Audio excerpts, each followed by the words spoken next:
Kemudian kita masuk prinsip ke-8 sekarang. Mengajarkan anak-anak tata cara mandi. Ketika anak sudah mulai sampai usia taklif atau akil balik, maka bapak dan ibu harus memperhatikan masalah itu dengan sesungguhnya. Mulailah seorang bapak menasihati anaknya dan mengajarkan kepadanya salah satu pelajaran dari pelajaran-pelajaran fikih Islam, yakni tentang taharah atau kesucian, mandi dan tata caranya, serta bagaimana cara mengikuti Rasulullah SAW dalam mandi, karena Islam mengajak untuk bersuci.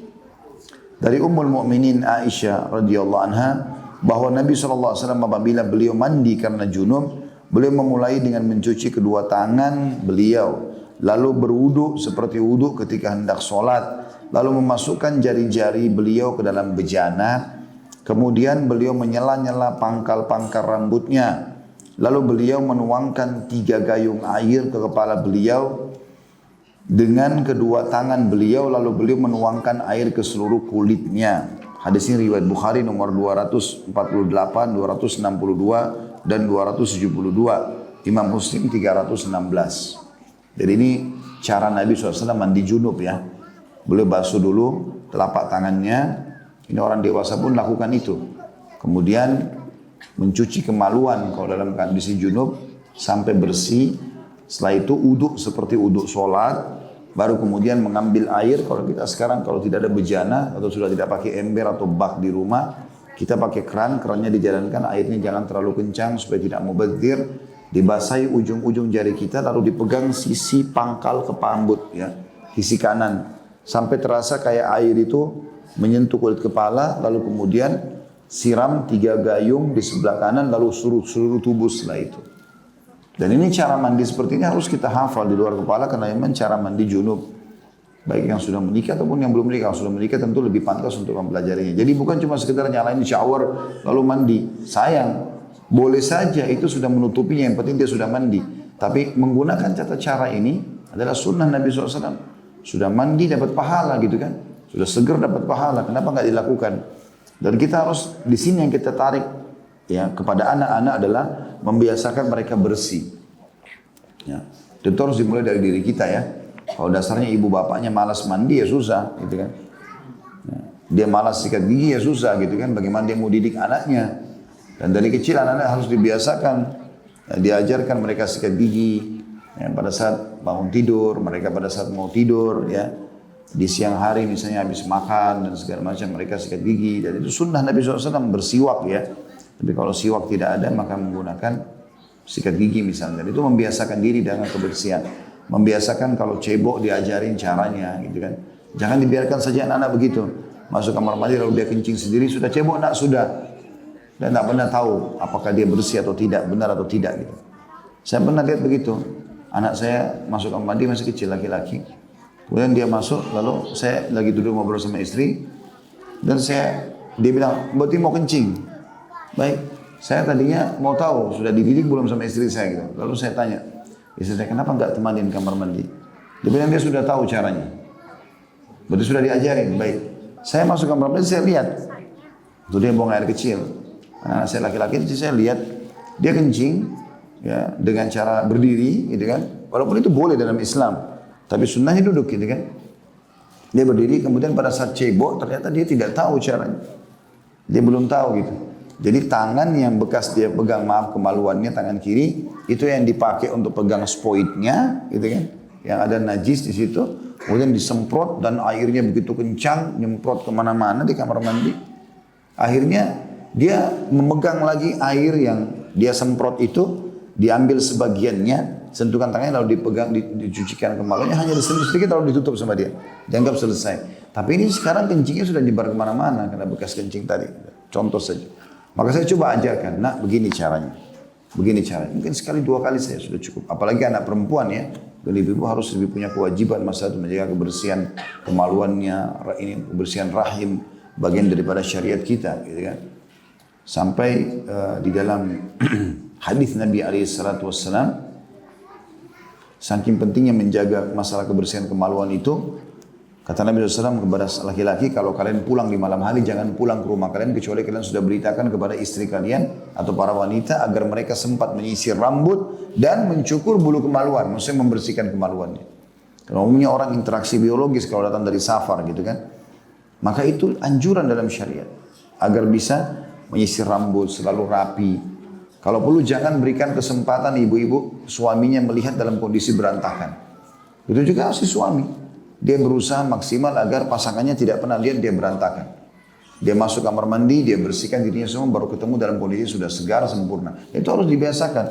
Supaya anak-anak juga melihat itu dan anak-anak juga terbiasa dengan itu. Jadi jangan bilang, ini kan sudah suami saya, nggak apa-apa deh. Rambutnya berantakan, kutunya jalan ya, di mana-mana gitu kan. Lagi sisir kutu di depan suami, janganlah itu. Nggak usah diperlihatkan itu. Gitu kan.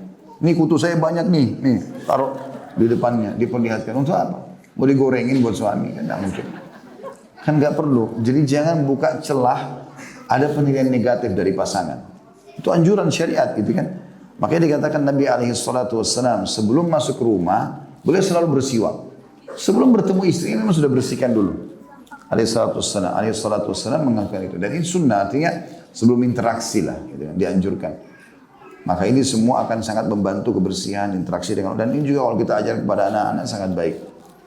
Jadi antaranya adalah mandi. Dan mandi bagian daripada syariat. Allah Subhanahu Wa Taala ada mandi wajib yaitu mandi junub, haid, setelah suci dari haid dan nifas juga mandi Jumat bagi laki-laki. Dan ada mandi yang sunnah yaitu menyegarkan badan. Nah, kalau kita niatkan merawat badan yang sudah Allah amanahkan ini, maka itu insya Allah akan jadi sunnah Nabi alaihissalam. Kata beliau, seorang pendidik memulai menjelaskan berbagai fenomena yang nampak pada tahapan ini kepada anak-anak. Lalu menjelaskan tentang zat yang keluar dari tubuh manusia dan sifat-sifatnya. Serta apa yang harus dilakukan oleh seorang muslim ketika terjadi itu. Apakah harus mandi atau cukup bersuci. Juga menjelaskan kepadanya bahwa dengan hal itu dia telah memasuki usia taklif. Dalam kurung terkena beban kewajiban. Yakni perbuatan yang dilakukannya baik kecil maupun besar akan dihisab oleh Allah. Baik perbuatan wajib atau selainnya. Dengan sebab hal itu dia menjadi orang yang akan diminta pertanggungjawaban atas amalnya. Dan seluruh amalnya akan dicatat oleh dua malaikat yang diserahkan untuk itu yaitu Raqib dan Atid. Nah, jadi kita ajarkan kepada anak mana yang harus dia cebok, buang air kecil, buang air besar dengan tata caranya. Mana yang dia tidak harus cebok, maaf dengan keluar angin misalnya. Tapi dua-duanya atau ketiga perbuatan ini, buang air kecil, buang air besar dan keluar angin adalah membatalkan wudu, dijelaskan. Kemudian tata cara wudunya seperti apa, gitu kan. Kemudian mana yang merupakan mandi wajib. Ya, kalau anak-anak masih belum balik, mungkin dijelaskan lagi-lagi tentang masalah mandi wajib itu ya, seperti mandi Jumat. Kalau kita mau ajar dia sholat Jumat misalnya, gitu. Dan secara umum anak perempuan kita jelaskan mandi sunnah, yaitu menjaga kebersihan, kerapian, ya, membiasakan menyisir rambutnya. Karena saya temukan juga banyak kasus terjadi itu ya. Ada di antara kerabat-kerabat kami begitu anaknya datang, rambutnya berantakan, bajunya kotor, dan dianggap biasa. Bertemu dengan orang pun dianggap itu biasa. Padahal sebenarnya dalam agama Allah SWT kita dianjurkan tidak sengaja membuat orang lain menilai kita negatif. Harus kita hindari semua itu. Jadi jangan buka celah orang nilai kita negatif. Pokoknya penampilan kita, tutur kata semuanya harus kita jaga. Memang sudah begitu. Tidak boleh kita sengaja buat orang lain akhirnya menggunjing, memfitnah kita dan segala macam. Kata beliau, orang tua akan diminta pertanggungjawaban secara sempurna di hadapan Allah Ta'ala tentang pengajaran kepada anak-anak mereka dalam masalah-masalah ini. Masalah-masalah yang masuk ke dalam bagian agama. Bila mereka tidak mengajarkannya, maka siapakah yang akan mengajarkan mereka? Jalanan ataukah orang-orang jahat? Ataukah berita-berita dan majalah-majalah murahan? Masing-masing kita adalah pemimpin dan akan diminta pertanggungjawaban terhadap yang dipimpinnya. Karena itu kedua orang tua harus menyiapkan nasihat yang tenang dan tepat di mana dia dapat mengajarkan kepada anak-anaknya syariat yang hanif dan sunnah Rasulullah SAW.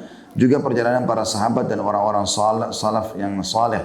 Dengan itulah kita bisa melindungi mereka dari kejahatan tangan yang ikut bermain yaitu syaitan dari kalangan manusia dan jin.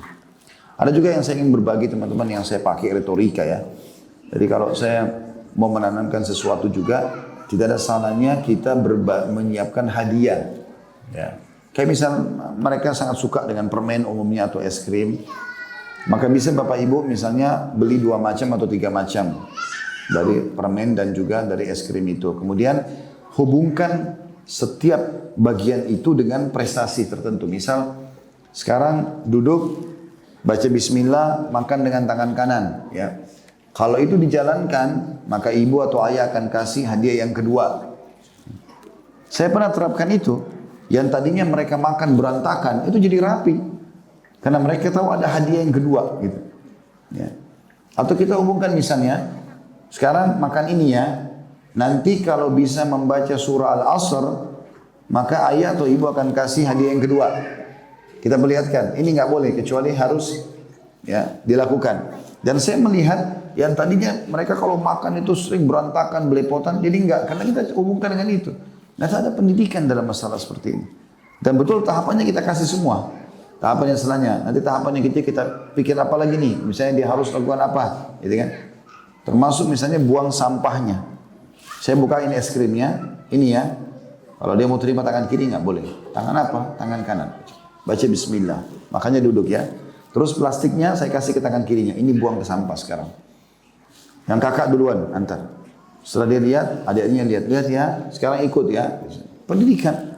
Mereka tahu dengan es krim satu, ternyata oh banyak ilmunya. Makan tangan kanan, baca bismillah, sambil duduk sunnah Nabi semua kan.